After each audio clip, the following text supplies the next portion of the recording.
Hi, welcome back to my channel. This is kind of a continuing series on professional development, trying to get the job. Today I'm going to talk about something different. It's not about how to get the job, but how to avoid losing the job. So we're going to talk about the unhappy topic of getting fired.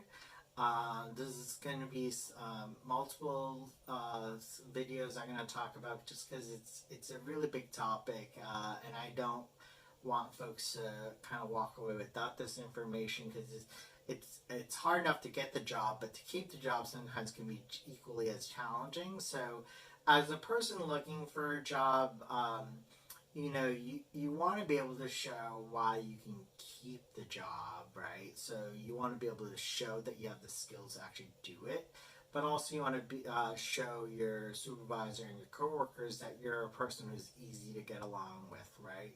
So I can tell you, in most jobs, supervisors don't want to fire people because it kind of essentially kills all of the previous work that they've done. They may have interviewed 5 other people, 10 other people, 20 other people, and for them to fire you means that all of that work has to go out the door, right? And in most cases, I think supervisors are willing to work with employees as long as they're willing to show kind of reciprocate that and show how they can either fix mistakes or listen to criticism and be able to kind of get themselves out of that hole they're digging themselves into. So how do you not get fired? First thing is, don't ever kind of give two sides, be two-faced. And essentially, this is what I call Jekyll and Hyde, and I've talked to employees about being Jekyll and Hyde when it comes to jobs. You don't want to show up in an interview and kind of say you're the greatest ever. You could do all these things, and then when you finally get in the job, that you either you don't know how to do the job, you kind of faked it, or that you do it in a way that's completely rude or unprofessional. I'll give an example. So I remember interviewing this person who had, I think he had like three graduate degrees. He had been in school for the longest time. He, had a great resume. I will tell you, he had a very weird personality in which he was very serious. He was a political conservative, and he let you know that what his political views were. I personally don't disqualify people based on your political views, but it was interesting that he decided to kind of really show that as a part of his interview. But he said that part of his resume and what he's saying in interviews that he knows a lot and he's willing to do the work.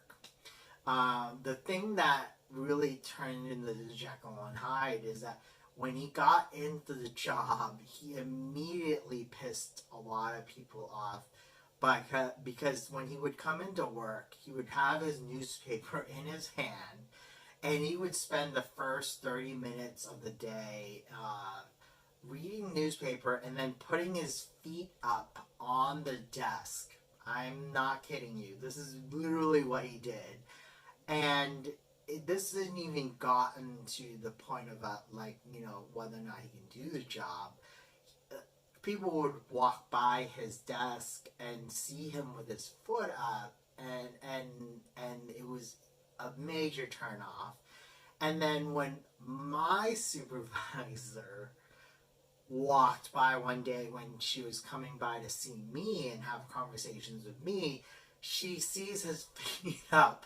And she's not going to tell this person, who is my employee, that you need to put your foot down. She told me, and then I had to come back and say, yeah, no, you got to do not do that, and should not be reading a newspaper at the beginning of the day. What you should be doing is reading your emails and getting a sense of what you need to do for your work. So, It sounds pretty obvious, but to this person, that's what he probably did while he was in grad school for his 3 graduate degrees.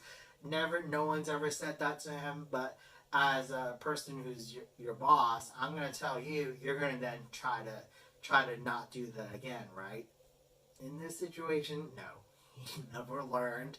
He continually do that. I would have a lot of my good employees come and tell me and that they're really annoyed or they think it's unprofessional, and they kept telling me that he doesn't change.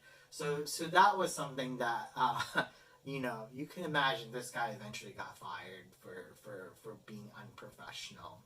Um, and then related, I can say this for this person, the person I described, kind of violated this kind of general rule, but I've had also a lot of other employees that don't do well on this thing about not getting fired, is really about deadlines. And I understand when you're hired for a position that there's usually a learning curve and it takes you time to learn how to do whatever task or the various aspects of the job. It will take you time to learn it.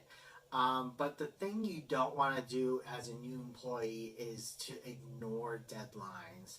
And ignoring deadlines is not to say that you can't turn in things past your deadlines, but if you do that, remember that you need to communicate to your supervisor that you are having trouble, you need more time, and really explain to them why you're having that trouble. When you are getting in a situation where a supervisor calls you into their office and say, why is this not on my desk, or why is this not in my email, why is this not finished, you're pretty much getting to the point where you're gonna get fired. So remember to always communicate why things are not done when there's definitely an expectation that you should be getting them finished, and make sure that the answer is satisfactory. And kind of, I'll continue this future videos just because it's getting a little bit long, is remember that not getting fired is something that nowadays you think it's a little bit easy to do because people are very sensitive. But if a supervisor is really invested in you as a worker, they're not going to fire you that quickly. So people are given multiple chances, and that is the reality. I think people tend to say that, oh, they just fired me without any warning. No, most times people will give you chances, but if you kind of don't really value the second chances that you're being given, then you are going to be the first one out the door. So I'll come back with some more videos. So if you like this video, please subscribe, hit like, and we'll talk more soon. So